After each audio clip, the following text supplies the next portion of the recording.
Hello everyone, जैसा कि आपने मेरी पिछली वीडियो में देखा होगा कि हम लोगों ने वहां पर मैटर को केमिकली क्लासिफाई कर लिया था।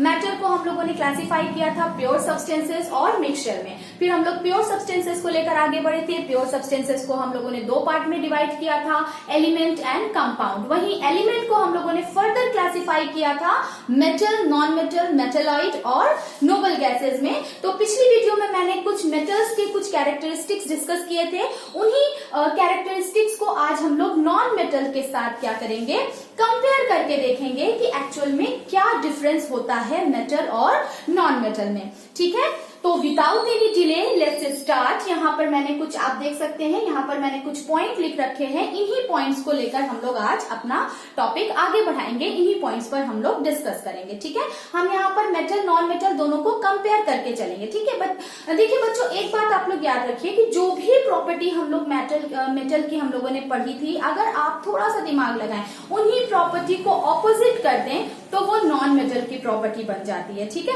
तो मैं आपको अभी इस वीडियो में बताऊंगी, आप ये वीडियो को पूरा देखिएगा तो आपको वहां यहाँ पर मेटल और नॉन मेटल के सारे कैरेक्टरिस्टिक्स, डिफरेंसेस किस तरह करने हैं, किस तरह कंपेयर करना है, किसी भी तरह से अगर क्वेश्चन आता है तो आप उसे अटेम्प्ट कर सकेंगे।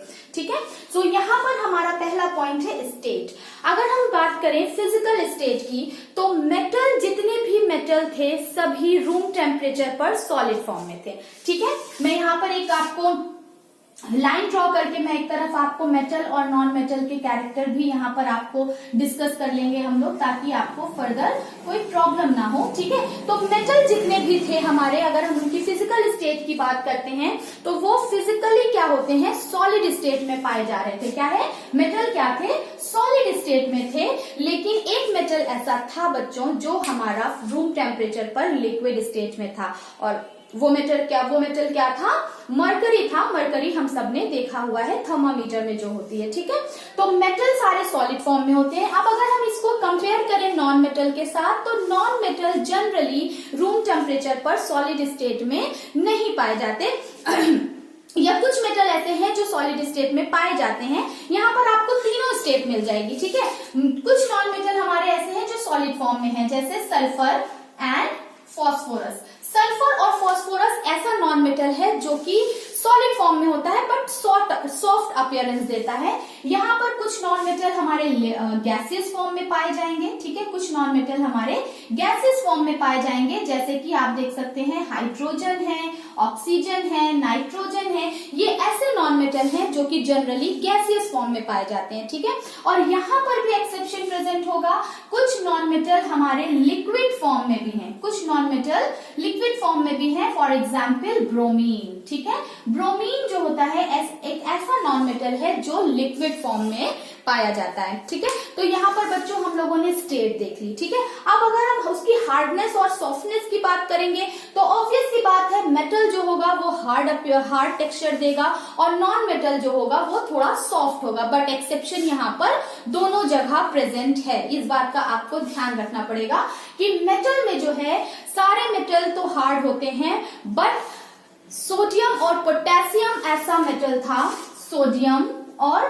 पोटेशियम ऐसा मेटल था जो कि सॉफ्ट टेक्सचर देता था, नाइफ से कट कर सकते हैं, इतना सॉफ्ट था। ठीक है, वहीं पर अगर हम नॉन मेटल की बात करें तो सारे नॉन मेटल क्या होते हैं, जनरली सॉफ्ट होते हैं। बट एक नॉन मेटल ऐसा है जो एक्सट्रीमली हार्ड होता है, और वो क्या है बच्चों, वो है डायमंड। डायमंड एक ऐसा नॉन मेटल है जो कि जनरली हार्ड होता है। ठीक है, यहाँ पर हमने पहले पॉइंट हम लोगों का क्लियर हो गया। सेकेंड पॉइंट की तरफ बढ़ते हैं बच्चों। यहाँ पर क्या है, सेकेंड पॉइंट है हमारा लस्ट्रस, यानी शाइनिंग सरफेस। ठीक है, शाइनिंग अपीयरेंस होता है। तो जितने भी मेटल थे वो सारे क्या थे, शाइनिंग थे, शाइनिंग अपीयरेंस दे रहे थे। उनकी जो सरफेस होता है वो बहुत चमकदार होता है, बहुत लाइट को बहुत रिफ्लेक्ट करता है, बहुत चमकता है ना, जैसे गोल्ड होता है, सिल्वर होता है। यहाँ पर मैं आपको सिंबल ही लिखूंगी गोल्ड है, सिल्वर है, कॉपर है, ये सब क्या होते हैं, बहुत चमकदार होते हैं। ठीक है, लेकिन नॉन मेटल की अगर बात करें तो नॉन मेटल में सारे नॉन मेटल क्या होते हैं, जनरली डल अपीयरेंस देते हैं। ठीक है, कोई शाइनी सरफेस नहीं होता है, डल अपीयरेंस देते हैं, यानी ये लाइट को ज्यादा रिफ्लेक्ट नहीं करते। बट एक्सेप्शन यहाँ पर भी प्रेजेंट है, एक नॉन मेटल है जो शाइनी अपीयरेंस देता है, और वो नॉन मेटल कौन सा है, आयोडीन। ठीक है, आयोडीन एक ऐसा नॉन मेटल है जो कि शाइनिंग अपीयरेंस देता है। ठीक है बच्चों, तो यहाँ पर हम लोगों ने लस्ट्रस पॉइंट को भी कंपेयर करके देख लिया कि सारे मेटल क्या होते हैं, लस्ट्रस होते हैं, चमकदार होते हैं, बट हमारा जो नॉन मेटल होता है वो डल अपीयरेंस देता है। लेकिन आयोडीन एक ऐसा नॉन मेटल है जो नॉन मेटल होते हुए भी होना क्या चाहिए, इसे डल होना चाहिए, डल अपीयरेंस देना चाहिए, क्योंकि बाकी तो इसके मेंबर क्या कर रहे हैं, डल अपीयरेंस दे रहे हैं, बट आयोडीन थोड़ा सा इनसे डिफरेंट है, इसलिए ये एक्सेप्शन में आ जाता है। बढ़ते हैं अपने तीसरे पॉइंट की तरफ, मेलिएबिलिटी और डक्टिलिटी की अगर बात करें तो जितने भी मेटल होते हैं वो मेलिएबल होते हैं। मेलिएबल मीन्स कि जब हम इनको हैमरिंग करते हैं, इनको बीट करते हैं, किसी भारी ऑब्जेक्ट से जब हम इसको पीटते हैं तो ये पतली पतली, ये बजाय टूटने के क्या हो जाता है, पतला पतला पतली पतली शीट्स में कन्वर्ट हो जाता है। मतलब आप इसको जितना भी हैमरिंग करेंगे उतना ये क्या होता जाएगा, फैलता चला जाएगा। ये प्रॉपर्टी होती है मेलिएबिलिटी की। ठीक है, तो जनरली मेटल्स जो होते हैं, सारे मेटल्स जो होते हैं वो जनरली मेलिएबल होते हैं। आपने देखा होगा जितने भी सिक्के बनाए जाते हैं, जितने भी हमारे सिल्वर फॉइल, एल्युमिनियम फॉइल बनाए जाते हैं, वो सारे क्या होते हैं, अपनी मेलिएबिलिटी कैरेक्टर की वजह से शीट्स में कन्वर्ट हो जाते हैं। इसी प्रॉपर्टी को अगर हम नॉन मेटल में डालते हैं तो नॉन मेटल में हमें कहना पड़ेगा कि non metals are non malleable. Okay, उसी तरह डक्टिलिटी की बात करें तो डक्टिलिटी क्या होता है कि हम इसे वायर में कन्वर्ट कर देते हैं। तो जितने भी मेटल्स होते हैं वो सारे वायर में तो कन्वर्ट हो जाते हैं, इसीलिए आपने देखा होगा जितने भी हमारे इलेक्ट्रिक वायर आते हैं वो सारे मेटेलिक होते हैं। ठीक है, बट ऐसा कोई भी नॉन मेटल नहीं है जो डक्टिलिटी को शो करे, इसलिए हम कह सकते हैं कि ये इसको हम वायर में ड्रॉन नहीं कर सकते। जितने भी हमारे नॉन मेटल्स होते हैं आर नॉन डक्टाइल, आप लिख सकते हैं यहाँ पर नॉन डक्टाइल और नॉन मेलिएबल।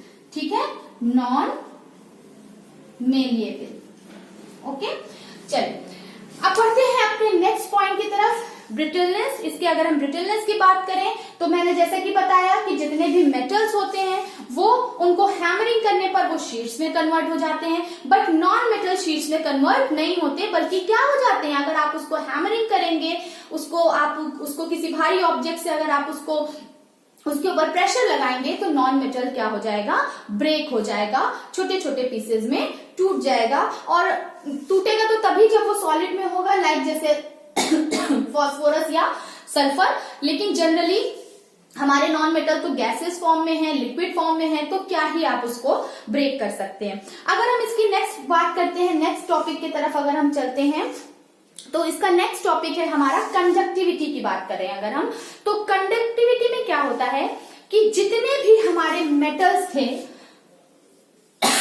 वो क्या थे, गुड कंडक्टर थे।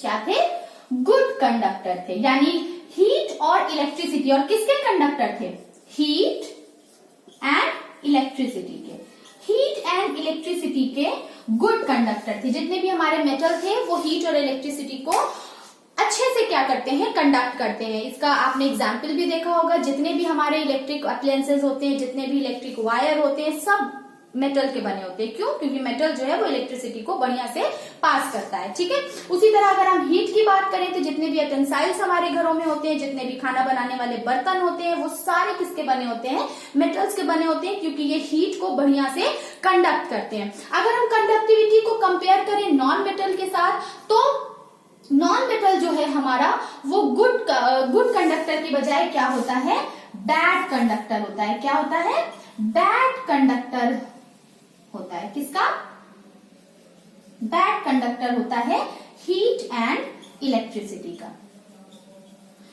हीट एंड इलेक्ट्रिसिटी का बैड कंडक्टर होता है। यानी कि जितने भी नॉन मेटल्स होते हैं वो हीट और इलेक्ट्रिसिटी को कंडक्ट नहीं करते। ठीक है, अब इसका भी आपने एग्जाम्पल देखा होगा, जितने भी हमारे इलेक्ट्रिकल वायर होते हैं, ये इलेक्ट्रिकल वायर जो होते हैं उनके ऊपर एक इंसुलेटिंग कवरिंग होती है, एक रबर का कुछ कवरिंग होती है ताकि हमें जब हम इलेक्ट्रिक वायर को छुएं तो वो हम इलेक्ट्रिक शॉक ना लगे, इसलिए उसके ऊपर एक इंसुलेटिंग कवरिंग दी जाती है। वो इंसुलेटिंग कवरिंग किसकी होती है? नॉन कंडक्टर की होती है या नॉन मेटल की होती है। ठीक है, इसी तरह आपने देखा होगा घर में जो हमारे खाना बनाने वाले बर्तन होते हैं उन पर जो हैंडल्स लगे होते हैं वो नॉन मेटल के लगे होते हैं, क्योंकि वो हीट को कंडक्ट नहीं करते, इसलिए उनके ऊपर क्या होता है, हम नॉन मेटल की हैंडल लगा देते हैं ताकि इजिली हम उसे पकड़ के इधर से उधर रख सकें। ठीक है, तो यहाँ पर बात हो गई। अच्छा, अब यहाँ पर भी एक्सेप्शन है। जैसे कि मैंने बताया कि जितने भी नॉन मेटल होते हैं वो बैड कंडक्टर होते हैं हीट और इलेक्ट्रिसिटी के, बट एक ऐसा मेटल नॉन मेटल हमारे पास यहाँ पर भी प्रेजेंट है जो ये सारे रूल्स को फॉलो नहीं करता, और वो नॉन मेटल हमारा क्या है बताइए? Yes, graphite. क्या है वो non metal? Graphite. Yes, graphite is a non metal which conduct heat and electricity very well. Okay, अब अगर हम अपने नेक्स्ट पॉइंट की तरफ बढ़ते हैं तो नेक्स्ट पॉइंट है हमारा मेल्टिंग एंड बॉइलिंग पॉइंट। ठीक है, तो जनरली जितने भी हमारे मेटल्स होते हैं वो हाई मेल्टिंग पॉइंट और बॉइलिंग पॉइंट को कंसीडर करते हैं, पर ये एक्सेप्शन यहाँ पर भी था। हमारा क्या था? सोडियम और पोटेशियम ऐसा एलिमेंट था, ऐसा मेटल था जो कि लो बॉइलिंग पॉइंट और लो मेल्टिंग पॉइंट पर बिलीव करता था। ठीक है, तो यहाँ पर भी हम लोगों ने एक्सेप्शंस देखे थे। अब अगर हम नॉन मेटल की बात करें तो नॉन मेटल जनरली जितने भी नॉन मेटल होते हैं वो बेचारे लो मेल्टिंग पॉइंट वाले होते हैं, यानी बहुत जल्दी ही मेल्ट हो जाते हैं और बहुत जल्दी ही बॉयल हो जाते हैं। ठीक है, तो ये क्या थे? Low melting point and low boiling point. ठीक है, लेकिन यहां पर भी एक्सेप्शन है। अब यहां पर क्या एक्सेप्शन है कि डायमंड और ग्रेफाइट, याद रखिएगा, डायमंड और ग्रेफाइट दो ऐसे नॉन मेटल हैं जो कि हाई मेल्टिंग और हाई बॉइलिंग पॉइंट को बिलीव करते हैं, हाई मेल्टिंग पॉइंट और हाई बॉइलिंग पॉइंट वाले होते हैं। ठीक है, नेक्स्ट हमारा अगर पॉइंट हम आगे बढ़ते हैं अपनी कैरेक्टरिस्टिक्स को लेते हुए, तो लास्ट हमारा टॉपिक है सोनोरस। ठीक है, सोनोरस यानी साउंड प्रोड्यूसिंग कैरेक्टर। तो जितने भी मेटल थे वो तो बढ़िया साउंड प्रोड्यूस कर रहे थे, प्लेजेंट साउंड प्रोड्यूस कर रहे थे, है ना। इसी वजह से तो हम अपने जितने भी म्यूजिकल इंस्ट्रूमेंट होते हैं उनको, उनकी कीज और उनके वायर को किससे बनाते हैं? मेटल से बनाते हैं। और जितनी भी हमारी रिंगिंग बेल्स वगैरह होती है सब मेटल्स की होती है ना। हमारे स्कूलों में भी बेल होती है ना, जिससे जो पीरियड चेंज होने पर बेल लगती है, वो भी किसकी होती है? मेटल की ही होती है। तो मेटल जनरली क्या करता है? साउंड प्रोड्यूस करता है और प्लेजेंट साउंड प्रोड्यूस करता है। ठीक है, वहीं अगर हम नॉन मेटल की बात करें तो नॉन मेटल हमारा क्या होता है? नॉन मेटल होता है नॉन सोनोरस। ठीक है, क्या होता है? नॉन सोनोरस होता है। चलिए, तो यहाँ पर हम लोगों ने देख लिया। अब इसके लिए आप अगर इस बात को आप प्रूफ करके भी देखना चाहें तो आप एक छोटा सा एग्जाम्पल घर में भी करके देख सकते हैं। एक मेटल ले लीजिए, एक नॉन मेटल ले लीजिए। ठीक है, घर में मिल जाएगा आपको। कोई भी एक आयरन का या कॉपर का कोई भी चीज ले लीजिए और एक लकड़ी का वुडन कोई बॉक्स ले लीजिए और आपस में उसको टकराइए, या आप ऐसे जमीन में ऐसे छोड़ दीजिए, तो आप देखेंगे कि जो मेटल होगा वो क्या होगा? देर तक साउंड प्रोड्यूस करता रहेगा, और जो नॉन मेटल होगा वो उतना साउंड प्रोड्यूस नहीं करेगा। ठीक है, तो यहाँ पर बेसिकली हम लोगों ने क्या देखा? आज मेटल और नॉन मेटल को कंपेयर करके देख लिया डिफरेंट पॉइंट्स पर कि क्या क्या प्रॉपर्टीज हमारी मेटल और नॉन मेटल की होती है। ठीक है, बढ़ते हैं अपने नेक्स्ट टॉपिक की तरफ। नेक्स्ट टॉपिक है हमारा मेटलॉइड और नोबल गैसेस। उस पर हम लोग डिस्कस करेंगे अपनी नेक्स्ट वीडियो में। ठीक है।